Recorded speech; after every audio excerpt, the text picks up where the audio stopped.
네, 또 이 선거 참패 이후 종부세 문제로도 민주당 내부 혼선이 있었는데 이제는 부랴부랴 논란 수습에 나서는 분위기입니다. 김부겸 국무총리 후보자는 세제 완화에 신중해야 한다는 입장을 밝혔고 또 대권 주자인 이재명 지사는 자신은 종부세 완화에 동의한 건 아니라고 정리했습니다. 김대근 기자가 이어서 보도합니다.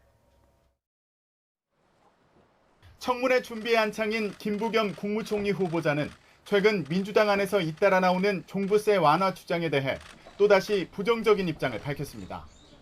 이전처럼 정부 원칙을 강조하면서 종부세 완화 움직임이 부동산 시장에 혼란을 줄 수 있다고 경고하기도 했습니다.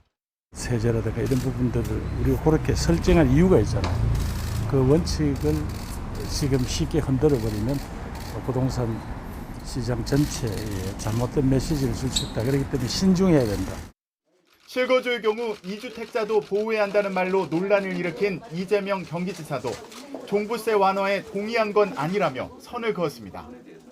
실거주를 보호하고 투기, 투자에 대한 부담을 강화하자는 주장이 마치 투기 목적의 2주택자 보호와 종부세 완화에 동의한 것처럼 잘못 보도되고 있다는 겁니다. 민주당 내 최대 계파인 민평련 대표이자 국회 국토교통위원인 소병훈 의원도 과격한 표현을 써가며 종부세 완화와 관련해 쓸데없는 이야기를 하지 말라고 목소리를 높였습니다. 당도 적극 수습에 나섰습니다. 1주택자 종부세는 물론 다주택자 양도세 완화까지 검토한다는 언론 보도가 나오자 사실이 아니라며 즉각 해명했습니다. 재보선 참패 이후 부동산 정책 기조를 바꾸자는 주장이 잇따르는 것을 두고 갈팡질팡 역주행 행태라는 지적이 거세자 논란을 차단하려는 것으로 보입니다. 부동산 관련 상임위원장들이 모여 부동산 특위 구성을 위한 첫 간담회를 가진 민주당은 앞으로 특위에서 당 차원의 부동산 대책을 마련한다는 방침입니다.